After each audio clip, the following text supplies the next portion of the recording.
Muito bem, nós estamos aqui para mais um programa nesse canal do YouTube.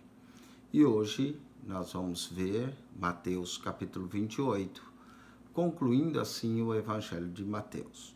Voltaremos com outros programas falando do Evangelho de Marcos, de Lucas, de João, mas hoje concluímos o capítulo 28 de Mateus e assim concluímos esse Evangelho de Mateus. O evangelho mais judaico que nós temos, o evangelho de Mateus. Capítulo 28 é um capítulo importantíssimo, fala da ressurreição de Jesus. Todos os evangelistas terminam o último capítulo dos seus evangelhos com a ressurreição. Mateus é Mateus 28, Marcos é no Marcos capítulo 16, que é o último capítulo. Lucas é Lucas capítulo 24 e João é o capítulo 20 e 21, fala da ressurreição de Jesus. O evangelho seria incompleto se Jesus não tivesse ressuscitado. Se Jesus tivesse apenas morrido na cruz, ele seria outro grande mártir. O que torna Jesus o Salvador, o que torna Jesus que o sacrifício dele foi aceito, é o fato de ele ter ressuscitado dentre dos mortos ao terceiro dia. Então, a ressurreição é o fator mais importante do evangelho, por isso todos os evangelistas acabam com o último capítulo, e João tem dois últimos capítulos sobre a ressurreição. Mateus, Marcos, Lucas e os dois últimos capítulos de João sobre a ressurreição. Então vamos ver acerca dessa ressurreição. Lembra que eu falei que no Evangelho de Mateus sempre o último verso do capítulo anterior introduz para nós o próximo capítulo. Então, no último verso, 27, 66, diz assim: indo eles segurar o sepulcro com a guarda selando a pedra. Os sacerdotes foram pedir a Pilatos que mandasse uma guarda selar a pedra para que Jesus não ressuscitasse, não é? Ou para que, na verdade, os discípulos viessem, eles tinham medo que eles viessem e roubavam o corpo. Então, foi selado, foi colocado um selo do Império Romano ali sobre a pedra, para que não fosse removido, e se fosse removido, estava evidente que a pedra foi revolvida e o selo também. Diz aqui no capítulo 28, e no fim do sábado. O sábado era algo tão importante para os judeus, não é? O sábado começava no pôr do sol na sexta-feira e ia até o amanhecer do domingo, não é? Então, no amanhecer praticamente acabava, né, o sábado. Porque o sábado, depois no anoitecer já do sábado, nosso anoitecer já era domingo, mas como era escuro, ninguém fazia nada. Então, no fim do sábado, quando já despontava o primeiro dia da semana, ou seja, despontava o primeiro dia, no amanhecer, na madrugada, Maria Madalena e a outra Maria foram ver o sepulcro. O Evangelho de Mateus nos registra que foram as duas Maria. Não precisa falar qual é a outra Maria, porque no capítulo 27, 56, já fala de Maria Madalena e Maria, mãe de Tiago. Provavelmente essa é a outra Maria, não é? Então, já o verso 56 aponta que é Maria, mãe de José, Tiago e de José. Então, no fim do sábado, quando já despontava o primeiro dia de semana, Maria Madalena e a outra Maria, que é mencionada no capítulo 27, 56, foram ver o sepulcro. Elas não foram lá observar o sepulcro para ver se ele tinha ressuscitado. Na verdade, elas foram, os outros evangelistas nos diz, para ungir o corpo. Não deu tempo de preparar o corpo na sexta-feira, apenas tiraram o corpo, enrolaram no lençol. Então elas foram lá justamente para terminar a preparação do corpo. E eis que houvera um grande terremoto. Olha só, houve um grande terremoto e a razão desse terremoto é porque um anjo do Senhor descendo do céu chegou removendo a pedra e sentou-se sobre ela. Esse anjo veio, removeu a pedra, sentou-se sobre a pedra, o selo que havia ali foi desfeito E o seu aspecto, olha que aspecto era desse anjo, era como um relâmpago, já viu um relâmpago todo azul clarão? Esse era o aspecto do anjo, e a sua veste branca como a neve.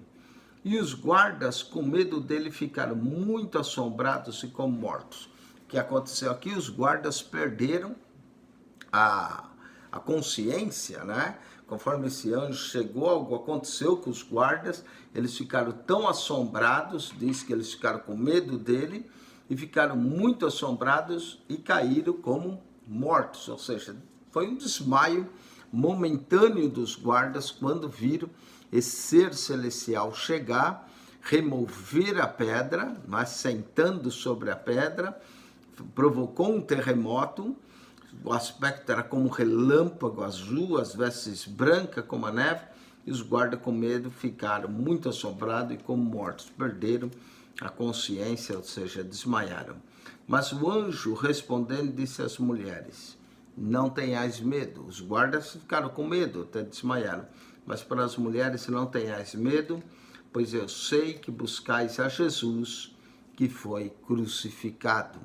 Note que o próprio anjo está declarando o que aconteceu com Jesus. Ele não está aqui, porque já ressuscitou como tinha dito. Vinde e vede o lugar onde o Senhor jazia. Interessante essa expressão do anjo, já ressuscitou como tinha dito. Nós vemos que no Evangelho de Mateus, Jesus falou da sua morte e ressurreição diversas vezes. A primeira foi em Mateus 12:40, quando pediram um sinal a ele. E ele disse: uma geração má e adúltera pede um sinal, e nenhum sinal será dado senão do profeta Jonas, que assim como Jonas teve 3 dias e 3 noites no ventre do grande peixe, assim o Filho do Homem estará 3 dias e 3 noites no seio da terra. Então esse já era o primeiro sinal. Depois Jesus também falou em Mateus 16:21, acerca da sua morte e ressurreição. Falou em Mateus 17:20, falou em Mateus 17:23, falou em Mateus 20:19, falou também em Mateus 26. Então, diversas vezes o Senhor foi falando que ele deveria morrer e ressuscitar. E o anjo lembra as mulheres disso. Ele não está aqui porque já ressuscitou como tinha dito, diversas vezes já tinha dito. Vinde e vede o lugar onde o Senhor jazia. O próprio anjo chama Jesus de o Senhor. Vinde e vede o lugar. E depois, imediatamente, dizei aos seus discípulos que já ressuscitou dos mortos. E eis que vai diante de vós para a Galileia, ali o vereis, eis que vos tenho dito. Interessante. E depois, imediatamente, dizer aos seus discípulos que já ressuscitou dos mortos. E eis que ele vai adiante de vós para a Galileia, ali o vereis, e eis que eu vos tenho dito. Mateus registra que a Maria Madalena e Maria foram a primeira que tiveram encontro com o anjo, do qual testificou da ressurreição de Jesus. Isso é extremamente importante, esse detalhe. Na antiguidade, as mulheres não eram de muita confiança. O testemunho de uma mulher. Normalmente o testemunho do homem valia mais, era uma sociedade patriarcal. Se Mateus quisesse de fato provar que Jesus havia ressuscitado, ele teria colocado testemunhas masculinas no seu evangelho. Mas Mateus se preocupa em registrar exatamente como é que foi. Mulheres que viram e presenciaram primeiramente a ressurreição. Mulheres, nós dissemos, elas não tinham muita credibilidade o testemunho delas. Então Mateus se preocupa em registrar exatamente o que aconteceu, não é? E elas vão ser as primeiras a dizer aos discípulos, inclusive os discípulos não vão crer nelas. Quando Jesus aparecer, vai lhes lançar em rosto a incredulidade deles, por não crer no testemunho das mulheres. Eis que vai diante de vós para a Galileia, ali o vereis, como eu tenho dito. E saindo elas pressurosamente do sepulcro, com temor e grande alegria, correram a anunciar aos seus discípulos. Elas foram, claro, sabendo que o Senhor havia ressuscitado, era grande alegria. E indo elas, eis que Jesus lhe saiu ao encontro, dizendo, eu vos saúdo. Note que Jesus apareceu primeiramente às mulheres e trouxe a saudação, eu vos saúdo. E elas chegando, abraçaram os seus pés e o adoraram. Claro, ao ver o Cristo ressurreto, só podiam fazer isso, adorar a Jesus. Então Jesus disse-lhe, não temais, e dizer aos meus irmãos que vão a Galileia e ali me verão. Jesus quer se encontrar com seus discípulos novamente na Galileia. Talvez era mais seguro reencontrar eles lá, porque eles estavam na Judéia, mas com medo dos judeus, não é? E quando iam, eis que alguns dos guardas, chegando à cidade, anunciaram aos principais sacerdotes todas as coisas que haviam acontecido. Interessante, os guardas foram contar aos sacerdotes o que havia de fato acontecido, da presença do anjo, de que eles ficaram com medo, não é? E congregado ele com os anciões e tomando conselho em si, deram muito dinheiro aos soldados. Não foi pouco dinheiro, não. Eles já tinham dado 30 moedas a Judas, agora eles deram muito dinheiro aos soldados, ordenando, dizei, vieram de noite seus discípulos e dormindo nós o furtaram. Isso foi a pior coisa que esses sacerdotes puderam fazer. Eles quiseram, de fato, esconder o fato da ressurreição de Jesus. Com os guardas testificando, eles compram os guardas, usam de suborno, deram, não foi pouco dinheiro, deram muito dinheiro, e subornaram os guardas para que eles não contasse acerca da ressurreição de Jesus. Olha que coisa terrível, né? Nós temos o testemunho de duas fontes aqui. Uma das mulheres que vão aos discípulos e outra, mais fidedigna ainda, dos guardas. Os próprios guardas que guardavam foram contar aos sacerdotes o que havia acontecido e esses, tomando muito dinheiro, deram aos soldados ordenando, vieram de noite seus discípulos e dormindo nós o furtaram. Que coisa terrível, falta de temor desses sacerdotes, por isso que no dia do juízo não terão muitas oportunidades, não é? A não ser que se arrependeram do que fizeram. E se isso chegar a ser ouvido pelo governador, nós os persuadiremos e vos poremos em segurança. Então, para aqueles guardas, disseram, se chegar ao ouvido do governador, fique tranquilo que nós persuadiremos também o governador e vos poremos segurança. E eles, recebendo dinheiro, fizeram como estavam instruídos e foi divulgado esse dito entre os judeus até o dia de hoje.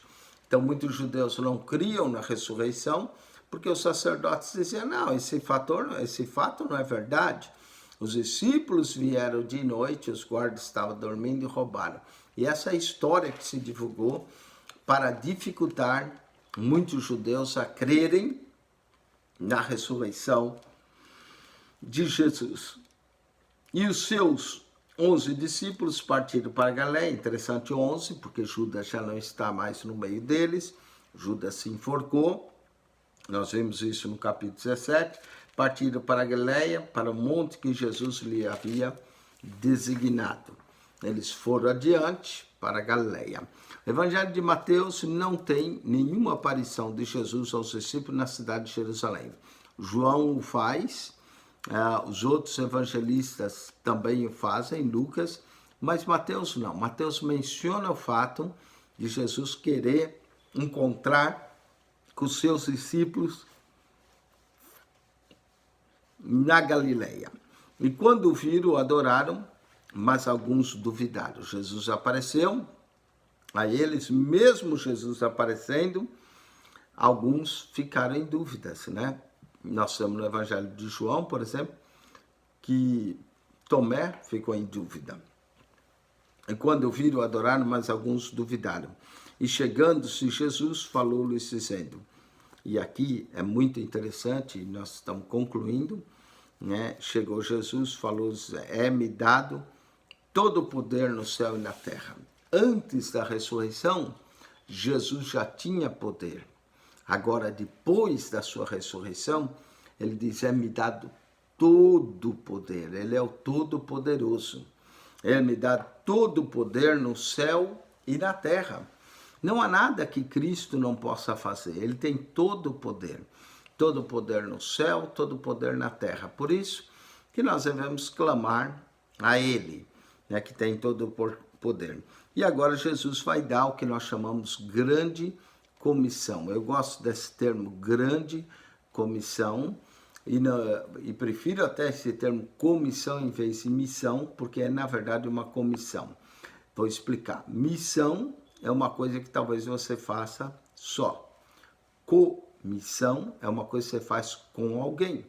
E a grande verdade, às vezes a gente fala obra missionária, mas a grande verdade é que é uma obra comissionária, porque é uma obra feita pelo missionário junto com o Espírito Santo. Então, a palavra mais correta seria essa mesma, a grande comissão que nós fazemos junto com ele. E é o verso 18, 19 e 20, né? Jesus garante a me dar todo o poder no céu e na terra. Portanto, ide. Se nós somos enviados por aquele que tem todo o poder no céu e na terra, há algo para temer? Não. Por isso ele diz, portanto, ide. Ide e ensinai todas as nações. Aqui é diferente de Mateus 10, que ele enviou as ovelhas perdidas da casa de Israel. É diferente de Mateus 15, quando vem aquela mulher sírio-fenícia e Jesus diz, eu não fui enviado senão as ovelhas perdidas da casa de Israel. Aqui Jesus abriu o leque para todas as nações, não só para judeus, mas também para os gentios, e cumpre-se a profecia que ele seria a luz dos gentios. Portanto, ide e ensinai todas as nações. No Evangelho de Marcos diz, portanto, ide e pregai o Evangelho a toda criatura. Pregai. Mas aqui é diferente, é ensinai. O Evangelho de Mateus é considerado o Evangelho do ensino. Nós temos 5 discursos de Jesus que são 5 ensinamentos. O Evangelho roda em torno disso. O primeiro é 5, 6 e 7, que é chamado Sermão do Monte, onde tem os ensinos de Jesus. O segundo, Mateus 10, aonde é considerado, em Mateus 10, é considerado o sermão dos trabalhadores da vinha, ou da seara do mestre, né, que vão trabalhar na seara do mestre. Mateus 13 é um conjunto de 8 parábolas que fala dos mistérios do reino dos céus. Mateus 18 explica quem é o maior e fala sobre o perdão.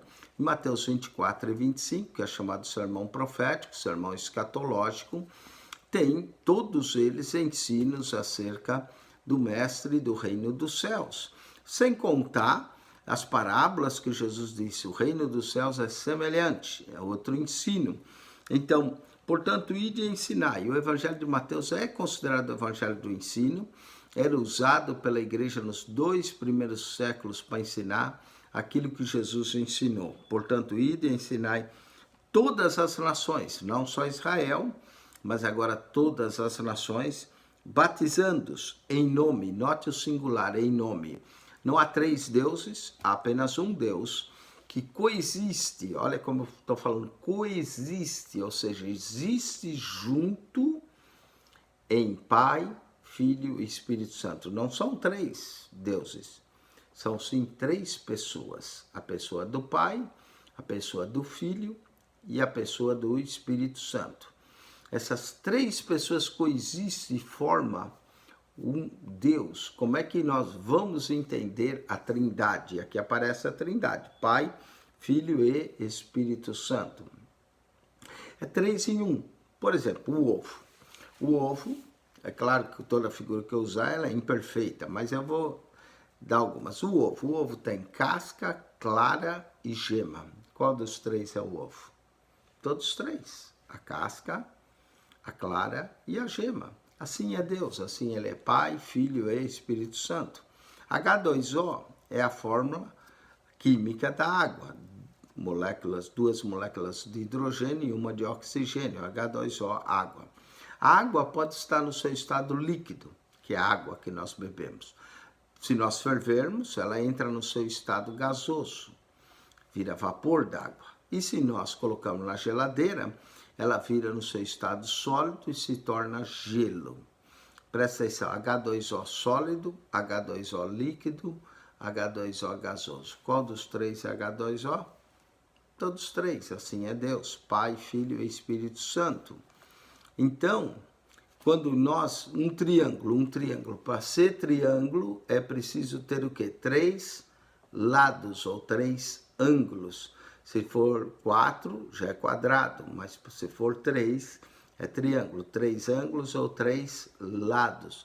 Assim é Deus. Deus é Pai, Deus é Filho, Deus é Espírito Santo e continua sendo um Deus. Não existe o trinitarismo, ok? E nem existe o monotarismo. Então, nós somos a um Deus que coexiste em Pai, Filho e Espírito Santo. Jesus diz, em nome do Pai, do Filho e do Espírito Santo. É um em nome, ok? Então, o nome, Pai, Filho e Espírito Santo. Ensinando a guardar todas as coisas que eu vos tenho mandado. Então, Cristo dá várias coisas que ele mandou no Evangelho, e eis, olha que promessa maravilhosa, e eis que estou convosco todos os dias. Jesus não prometeu que estaria no domingo só quando nós vamos na igreja, no sábado. Jesus prometeu que estaria conosco todos os dias até a consumação dos séculos. Amém. Que forma linda, maravilhosa de terminar o Evangelho. E com isso, nós terminamos esse comentário, capítulo por capítulo, no Evangelho de Mateus.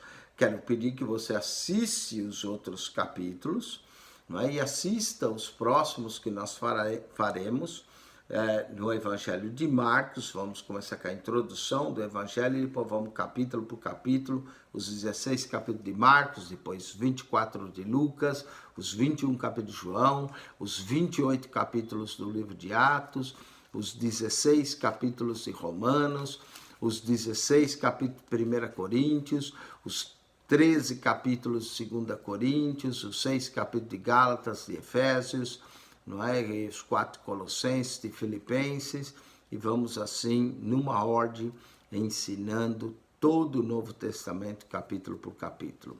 Quem esteve convosco para mais esse programa foi o pastor Eugênio Piacentini. Quero desejar a todos que a graça de nosso Senhor Jesus, o amor de Deus, nosso Pai, e a comunhão do Espírito Santo esteja com todos. Deus vos abençoe. Esse é o programa do seu canal do YouTube, o seu comentário no Novo Testamento.